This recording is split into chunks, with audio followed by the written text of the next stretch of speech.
Members of the Congress, I have the high privilege and distinct honor of presenting to you the President of the United States.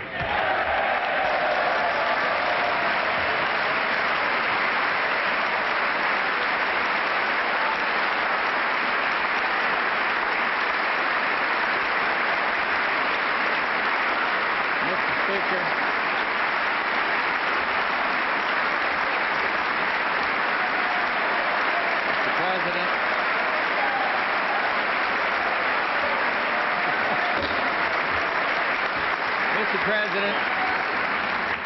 Mr. President and Mr. Speaker, and members of the United States Congress, and distinguished guests, fellow Americans, thank you very much for that warm welcome. We gather tonight, witness to events in the Persian Gulf as significant as they are tragic. In the early morning hours of August 2nd, following negotiations and promises by Iraq's dictator, Saddam Hussein, not to use force, a powerful Iraqi army invaded its trusting and much weaker neighbor, Kuwait. Within 3 days, 120,000 Iraqi troops with 850 tanks had poured into Kuwait and moved south to threaten Saudi Arabia. It was then that I decided to act to check that aggression. At this moment, our brave servicemen and women stand watch in that distant desert and on distant seas, side by side with the forces of more than 20 other nations. They are some of the finest men and women of the United States of America, and they're doing one terrific job.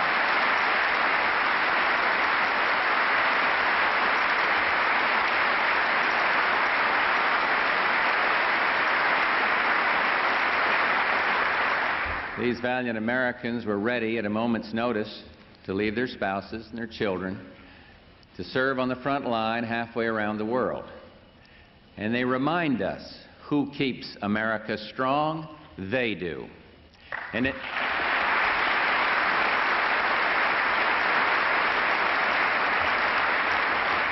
in the trying circumstances of the Gulf, the morale of our servicemen and women is excellent. In the face of danger, they are brave, they're well-trained, and dedicated. A soldier, Private First Class Wade Merritt of Knoxville, Tennessee, now stationed in Saudi Arabia, wrote his parents of his worries, his love of family, and his hope for peace. But Wade also wrote, "I am proud of my country and its firm stance against inhumane aggression. I am proud of my Army and its men. I am proud to serve my country." Well, let me just say, Wade, America is proud of you and is grateful to every soldier, sailor, Marine, and airman serving the cause of peace in the Persian Gulf.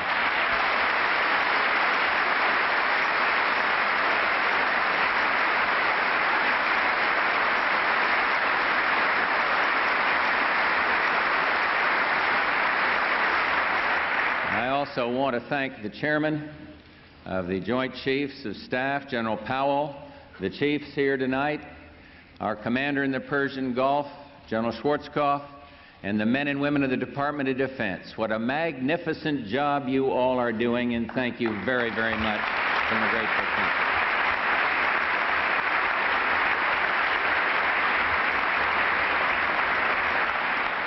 I wish I could say that their work is done, but we all know it's not. So if there ever was a time to put country before self and patriotism before party, the time is now. And let me thank all Americans, especially those here in this chamber tonight, for your support for our armed forces and for their mission. That support will be even more important in the days to come. So tonight, I want to talk to you about what's at stake, what we must do together to defend civilized values around the world and maintain our economic strength at home. Our objectives in the Persian Gulf are clear, our goals defined and familiar. Iraq must withdraw from Kuwait completely, immediately, and without condition.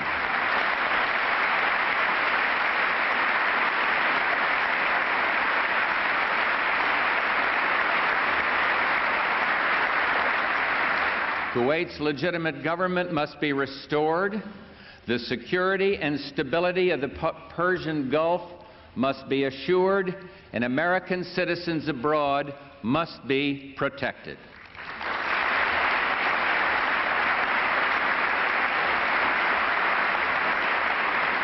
These goals are not ours alone. They've been endorsed by the United Nations Security Council 5 times in as many weeks.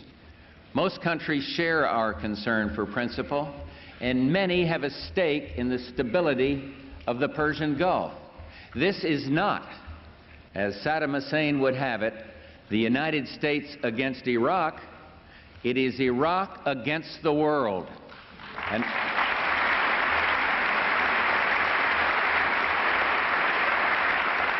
as you know, I've just returned from a very productive meeting with Soviet President Gorbachev. And I am pleased that we are working together to build a new relationship. In Helsinki, our joint statement affirmed to the world our shared resolve to counter Iraq's threat to peace. Let me quote, "We are united in the belief that Iraq's aggression must not be tolerated. No peaceful international order is possible if larger states can devour their smaller neighbors. Clearly, no longer can a dictator count on East-West confrontation to stymie concerted United Nations action against aggression."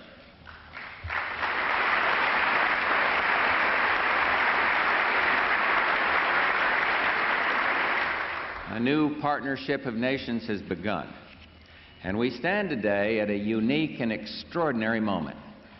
The crisis in the Persian Gulf, as grave as it is, also offers a rare opportunity to move toward an historic period of cooperation. Out of these troubled times, our 5th objective, a new world order, can emerge, a new era, freer from the threat of terror, stronger in the pursuit of justice, and more secure in the quest for peace. An era in which the nations of the world, East and West, North and South, can prosper and live in harmony. 100 generations have searched for this elusive path to peace, while 1,000 wars raged across the span of human endeavor. And today that new world is struggling to be born. A world quite different from the one we've known. A world where the rule of law supplants the rule of the jungle. A world in which nations recognize the shared responsibility for freedom and justice. A world where the strong respect the rights of the weak. This is the vision that I shared with President Gorbachev in Helsinki. He and other leaders from Europe, the Gulf, and around the world understand that how we manage this crisis today could shape the future for generations to come. The test we face is great, and so are the stakes. This is the first assault on the new world that we see, the first test of our mettle. Had we not responded to this first provocation with clarity of purpose, if we do not continue to demonstrate our determination, it would be a signal to actual and potential despots around the world. America and the world must defend common vital interest, and we will.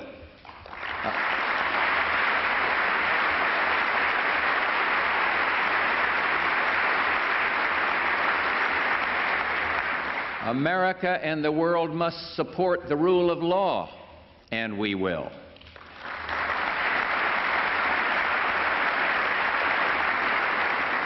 America and the world must stand up to aggression, and we will.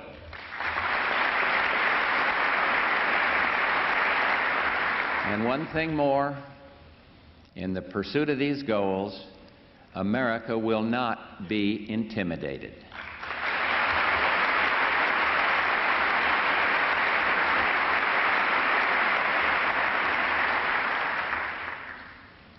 Vital issues of principle are at stake.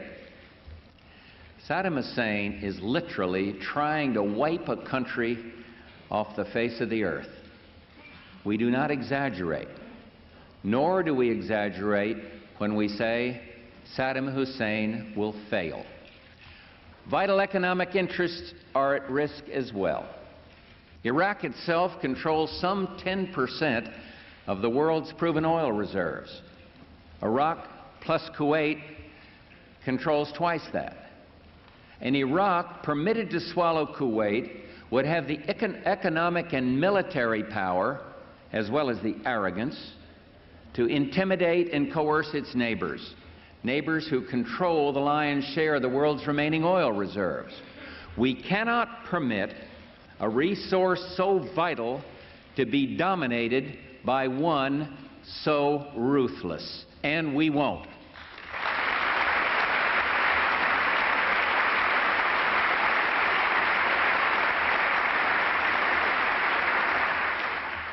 Recent events have surely proven that there is no substitute for American leadership. In the face of tyranny, let no one doubt American credibility and reliability. Let no one doubt our staying power. We will stand by our friends. One way or another, the leader of Iraq must learn this fundamental truth.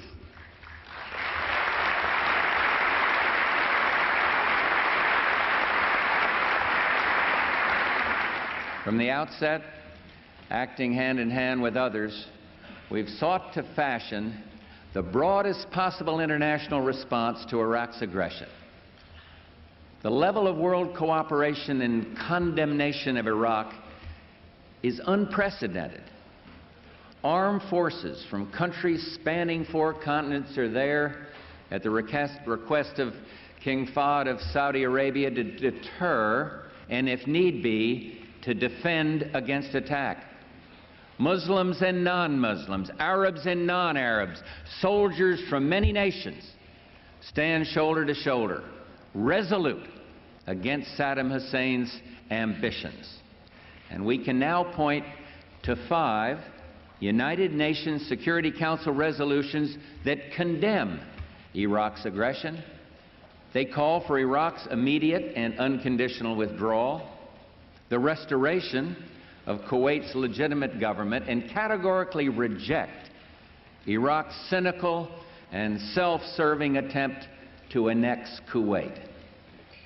Finally, the United Nations has demanded the release of all foreign nationals held hostage against their will and in contravention of international law. It's a mockery of human decency to call these people guests. They are hostages, and the whole world knows it.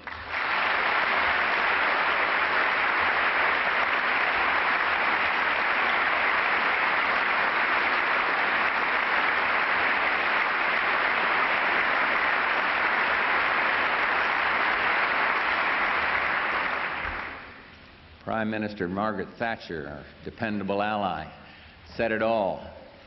We do not bargain over hostages. We will not stoop to the level of using human beings as bargaining chips, ever. Of course our hearts go out to the hostages and to their families, but our policy cannot change, and it will not change. America and the world will not be blackmailed by this ruthless policy.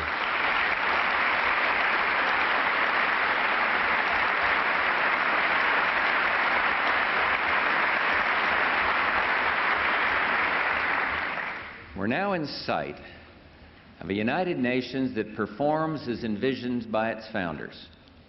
We owe much to the outstanding leadership of Secretary General Javier Pérez de Cuellar.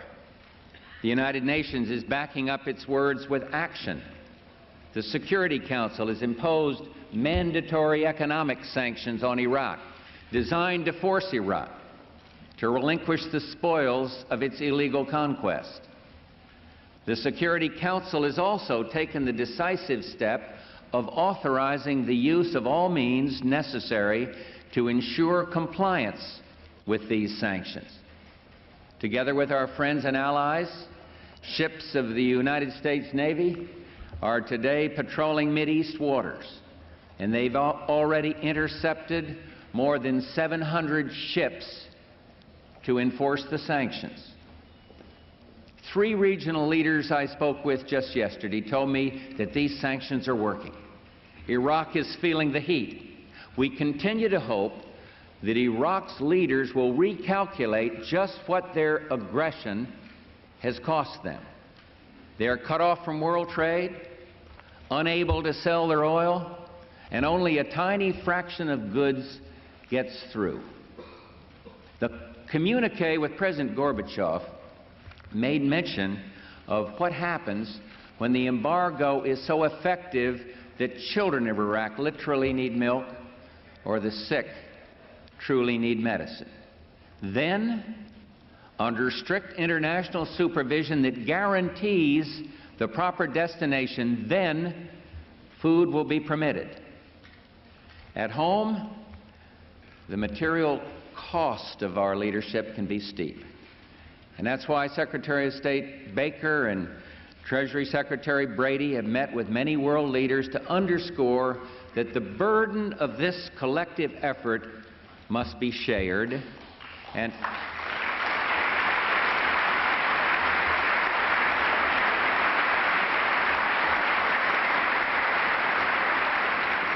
we are prepared to do our share and more to help carry the load. We insist that others do their share as well.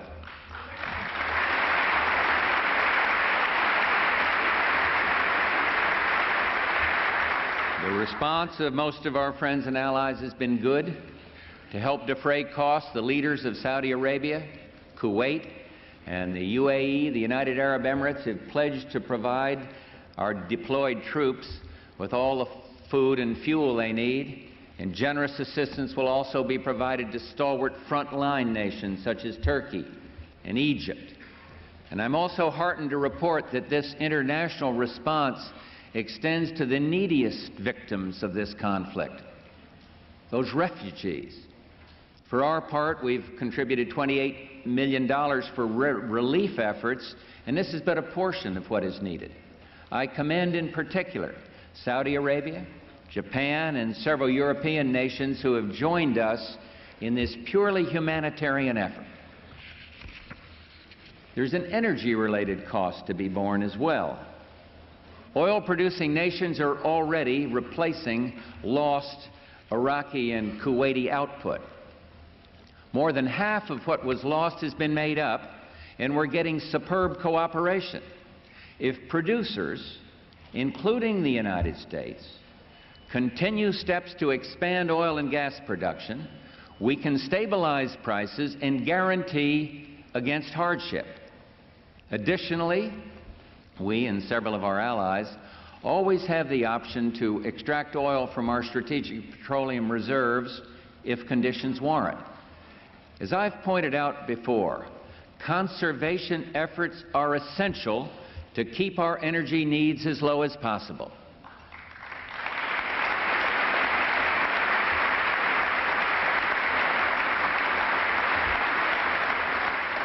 And we must then take advantage of our energy sources across the board: coal, natural gas, hydro, and nuclear. Our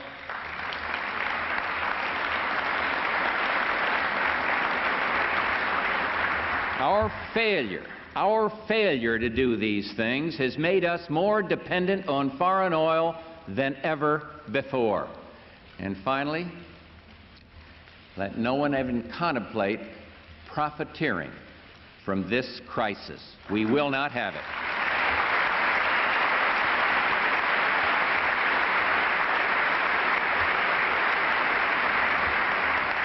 I cannot predict just how long it'll take to convince Iraq to withdraw from Kuwait. Sanctions will take time to have their full intended effect. We will continue to review all options with our allies, but let it be clear, we will not let this aggression stand. Our interests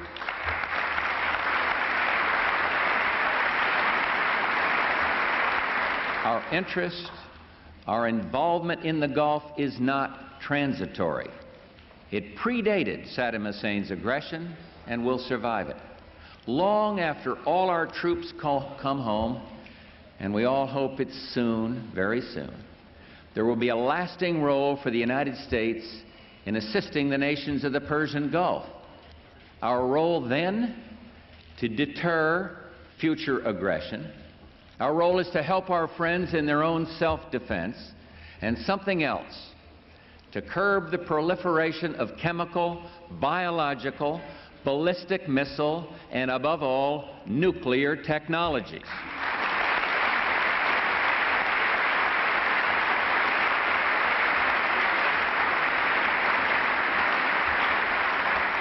And let me also make clear that the United States has no quarrel with the Iraqi people. Our quarrel is with Iraq's dictator and with his aggression. Iraq will not be permitted to annex Kuwait. And that's not a threat, it's not a boast, that's just the way it's going to be.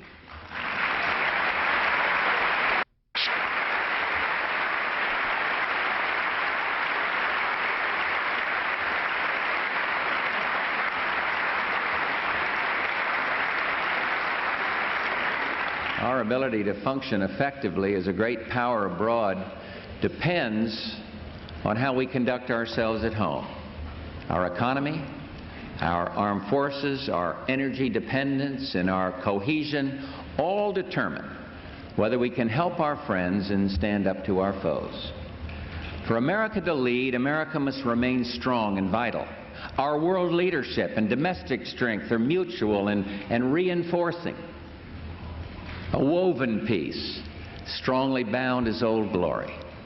To revitalize our leadership capacity, we must address our budget deficit, not after Election Day or next year, but now.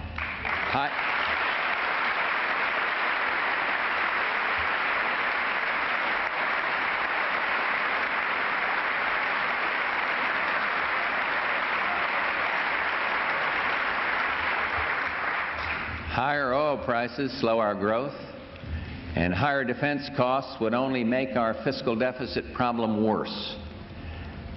That deficit was already greater than it should have been, a projected $232 billion for the coming year. It will be reduced. To my friends in Congress, together we must act this very month, before the next fiscal year begins on October 1st, to get America's economic house in order. The Gulf situation helps us realize we are more economically vulnerable than we ever should be. Americans must never again enter any crisis, economic or military, with an excessive dependence on foreign oil and an excessive burden of federal debt.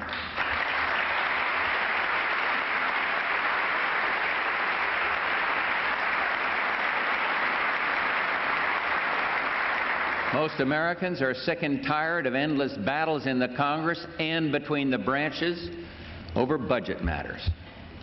It is high time we pulled together and get the job done right. And it's up to us to straighten this out. And the job has four basic parts. First, the Congress should this month, within a budget agreement, enact growth-oriented tax measures to help avoid recession in the short term and to increase savings, investment, productivity, and competitiveness for the longer term.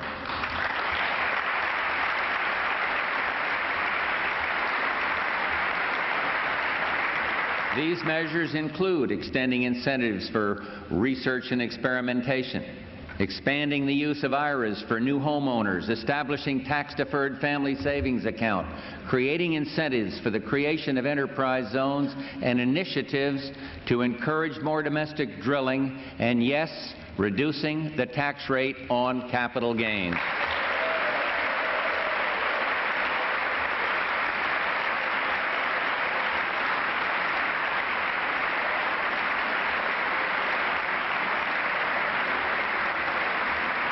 Second, the Congress should this month enact a prudent multi-year defense program, one that reflects not only the improvement in East-West relations, but our broader responsibilities to deal with the continuing risks of outlaw action and regional conflict, even with our obligations in the Gulf.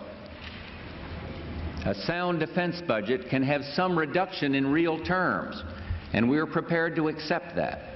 But to go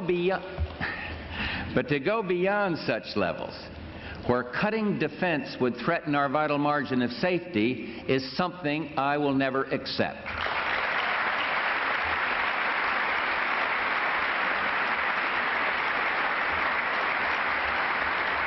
The world is still dangerous, and surely that is now clear.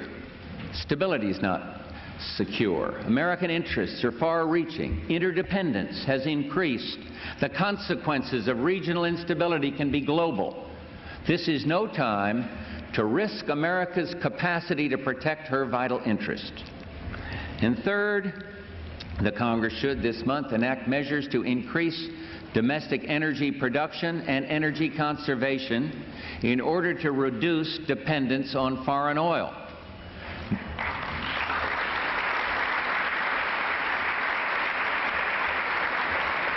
These measures should include my proposals to increase incentives for domestic oil and gas exploration, fuel switching, and to accelerate the development of the Alaskan energy resources without damage to wildlife.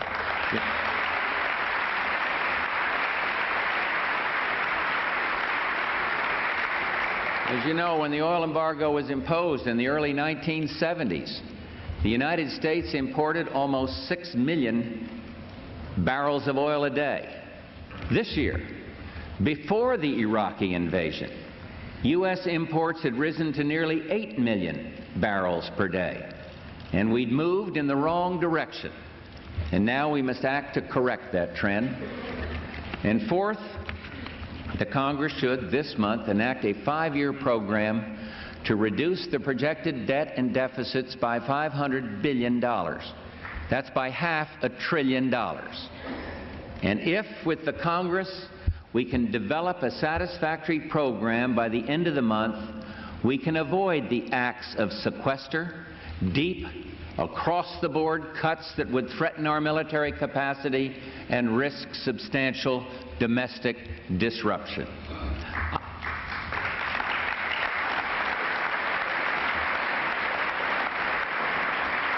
I want to be able to tell the American people that we have truly solved the deficit problem. And for me to do that, a budget agreement must meet these tests.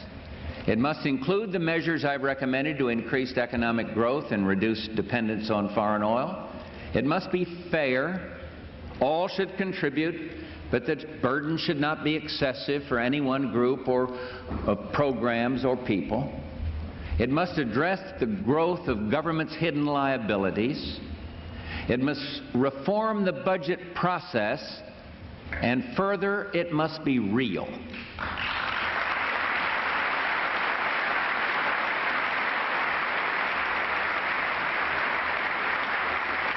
I urge Congress to provide a comprehensive 5-year deficit reduction program to me as a complete legislative package with measures to assure that it can be fully enforced.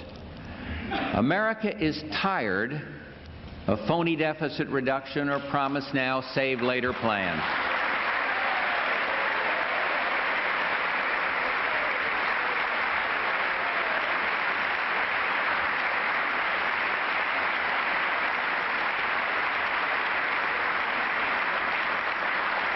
It is time for a program that is credible and real.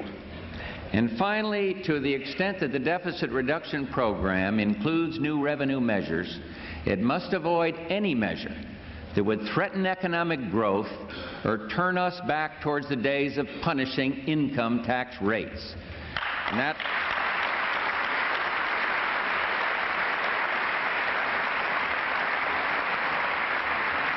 is one path we should not head down again.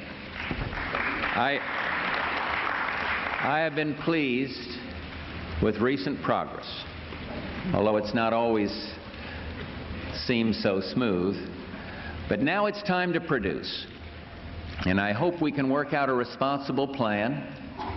But with or without agreement from the Budget Summit, I ask both houses of the Congress to allow a straight up or down vote on a complete $500 billion deficit reduction package not later than September 28th.